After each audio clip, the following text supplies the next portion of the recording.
Hello, my name's Steve and welcome to the Seaside Allotment channel. And on the last video I asked for some suggestions as to flowers that I could plant on my little pallet fence.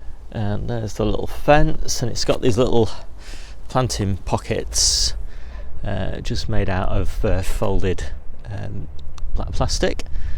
And I just popped a bit of fertiliser in there. The suggestions were that people made were really good, and I'll show you the plants that I picked. So there's some little ivies, some blue pansies, some ferns, and some primrose. So I think that's going to look quite nice. So I'm going to get on now and get those planted.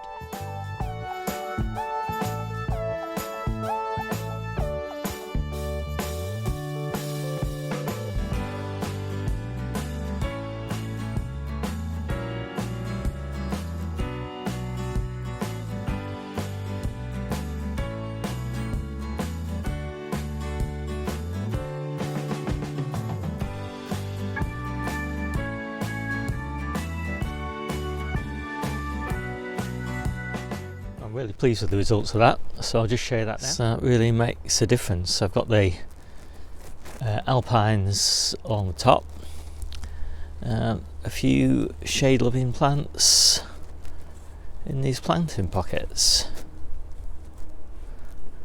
I think they're going to look really nice. I didn't quite have enough, but I'll probably get a few more just to finish the job off.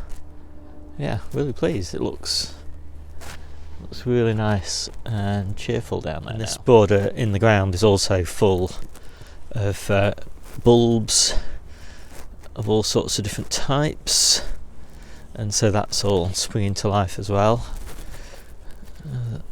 And it doesn't look much at the moment, but yeah, it's going to look really good. So I'm in the Polytunnel now, and I've got all these calabrese plants that they're way too far on really, and they're in these big pots, but you know, I don't really want them to get so cold in the pots, because I think, you know, once the roots get really, you know, frozen basically, the plants will just bolt. So I'm going to have to plant them in the ground somewhere, and it's always been my intention to plant them in these lettuce beds, but I don't really have enough space, so I'm going to have to try and make some space and get them planted. It actually worked out better than I was expecting. I managed to get these little calabrese in here, and they're quite close together, but you know, that just means slightly smaller heads, so I'm not too worried about that. And so this bed is now pretty much planted up with brassicas. I might be able to squeeze the odd additional one in, you know, maybe one over there and maybe one here, for example, when this lettuce comes out.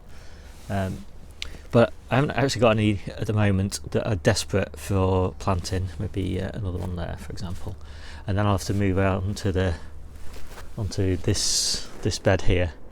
But my criteria is basically that they've all got to be out in May. So all of these brassicas that I've got planted all down here will all be harvested by May, so I can get the peppers and tomatoes in. Now, I'm quite pleased actually at the moment with this, with these Romanescos. If people are following along with this, it's coming on quite well, and that's quite interesting because it's really way too late for a Romanesco. So it'll be interesting to see whether I get a decent sized head on it before it bolts. Next up for planting are my peas. Some of these are going in the Polytunnel, and some of them are going to go in cold frame. So this is the cold frame they're going in, and they're going to go on the back edge here. And then eventually I'll also have peas in this cold frame here along the back edge, and this cold frame that I've just shown you will have a climbing frame on the back of it like that. So that's the plan for the peas, and hopefully this bed here will be open to the elements in probably March time, and that's when the top will come off, and hopefully the peas will be ready for their frame by then. So that's the Oregon sugar snaps planted in. Also filled in all the gaps in that tub, and the stakes will go in there soon. This tub, which has got runner beans in it that are overwintering, and I'm just kind of going to try growing the peas and the runner beans in the same pot. Not many peas. Anyway, we'll see how that goes. I'm not actually sure whether that might actually be a runner bean. Okay, so that's the Douce Provence all watered in there. You might notice when I was doing that planting that the coal frame top doesn't really have any support, and that is really not a very good long-term solution for supporting it, so let's sort that out much better. Okay, that's the mouse-eaten peas replaced, the Douce Provence, and yeah, so everything's full now. Just got those few spares. Just a few more things to plant, those last few cauliflowers that can go into the tubs that I just freed up. I've got this perpetual spinach, which I need to find a home for. I've got those broad beans to fill in a few gaps in the beds outside. And although I'm not actually planting them out today, I've got these 3 trays of radish, and they're about a week away from being ready for planting outside.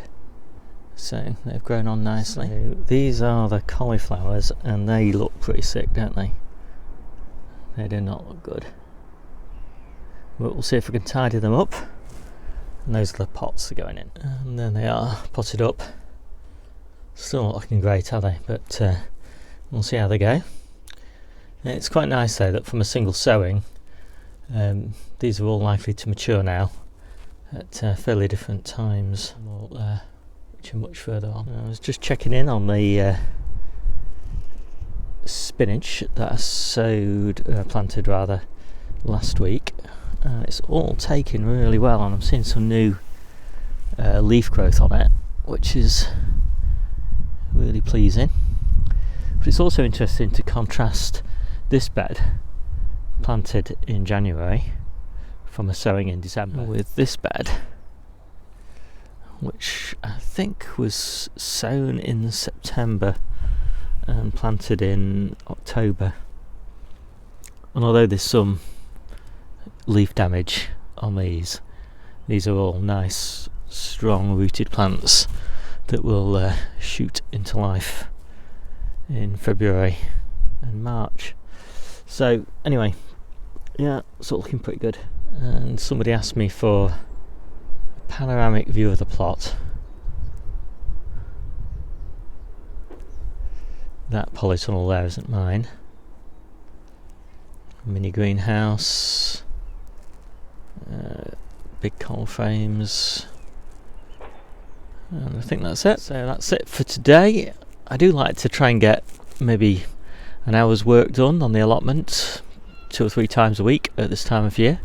Just keeps on top of things and stops it getting overwhelming a bit later on in the year. I hope you enjoyed this, and I'll see you soon.